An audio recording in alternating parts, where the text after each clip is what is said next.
21শে ফেব্রুয়ারিতে মাতৃভাষার জন্য জীবন দেয়া বীর শহীদদের শ্রদ্ধা ভরে স্মরণ করবে গোটা জাতি। গৌরব আর শোকের সেই দিন ঘিরে প্রস্তুত করা হচ্ছে কেন্দ্রীয় শহীদ মিনার। ধোয়া মোছার পাশাপাশি রং তুলিতে 21শের আবহাওয়া ফুটিয়ে তোলা হচ্ছে এই স্মৃতির মিনারে। পাশাপাশি জোরদার করা হয়েছে কেন্দ্রীয় শহীদ মিনার সহ পুরো রাজধানী। মহিউদ্দিন শিবলির ক্যামেরায় বিস্তারিত রাকিব হাসানের প্রতিবেদনে।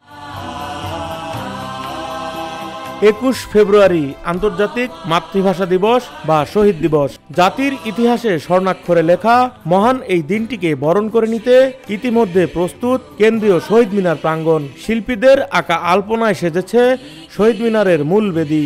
জাদুকরী হাতের ছোঁয়ায় শহীদ মিনার সহ আশেপাশের এলাকায় ফুটিয়ে তোলা হয়েছে 21 স্মরণে বিভিন্ন গান আর কবিতার লাইন।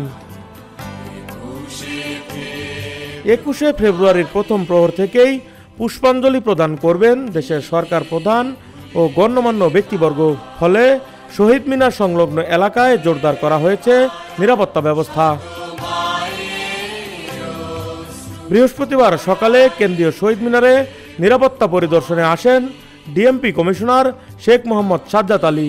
নিরাপত্তা পরিদর্শন শেষে সংবাদ সম্মেলনে ডিএমপি কমিশনার বলেন, আন্তর্জাতিক মাতৃভাষা দিবস উপলক্ষে ঢাকাতে নিরাপত্তা ব্যবস্থা জোরদার করা হয়েছে। শহীদ মিনার এলাকায় থাকবে 3 স্তরের নিরাপত্তা ব্যবস্থা। প্রতি বছরের ন্যায় শহীদ মিনারে একই ধরনের নিরাপত্তা ব্যবস্থা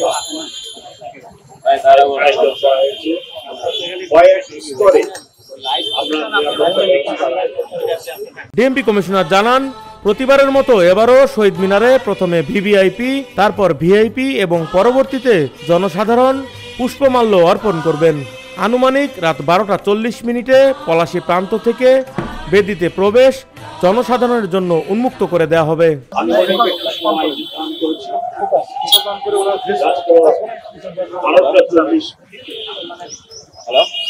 জনসাধারণের জন্য আমার সবই আছে। অর্থাৎ পশ্চিম পাশ থেকে বেদিতে প্রবেশের জন্য। এছাড়া ট্রাফিক ব্যবস্থাপনা নিয়ে ডিএমপির অতিরিক্ত কমিশনার জানিয়েছেন, শহীদ মিনার এলাকায় 1 কিলোমিটারের ভেতরে কোনো গাড়ি প্রবেশ করতে পারবে না। 7টি স্থানে ব্যারিকেড বসিয়ে যান চলাচল নিয়ন্ত্রণ করা হবে। শহীদ মিনারে আসতে হলে পলাশী মোড় হয়ে স্বাধীনতা চত্বর, ভাস্কর্য হয়ে জগন্নাথ হল অতিক্রম করে পায়ে হেঁটে ঢুকতে হবে এবং এক্সিট পয়েন্ট হিসেবে দোয়েল চত্বর দিয়ে বের হতে হবে।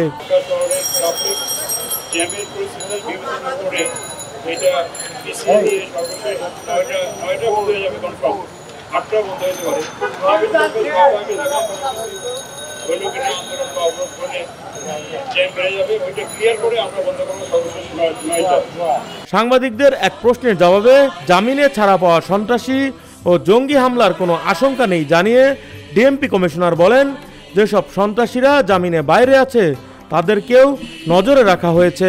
কেন্দ্রীয় শহীদ মিনারের নিরাপত্তায় পুরো এলাকা সিসিটিভির আওতায় আনা হয়েছে।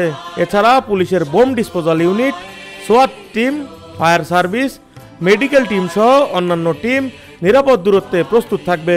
শহীদ মিনার এলাকায় সার্বক্ষণিক মেটাল ডিটেক্টর সহ ম্যানুয়ালি তল্লাশি করা হবে। যে সমস্ত শীর্ষ সন্ত্রাসী জামিনে আছে তাদের এরিয়া অফ ক্রাইম বা এরিয়া অফ অপারেশন এক জিনিস, আর শহীদ মিনারের পুষ্পমাল্য অর্পণ এখানে তো তাদের কোনো ইন্টারেস্ট জঙ্গির আশঙ্কা নেই, জঙ্গির সেরকম কিছু নেই। তবে শীর্ষ সন্ত্রাসী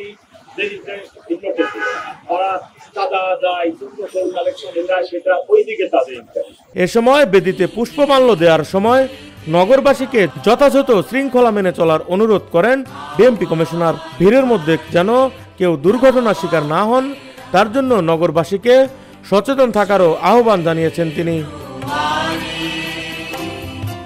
রাকিব হাসান, ভোরের পাতা।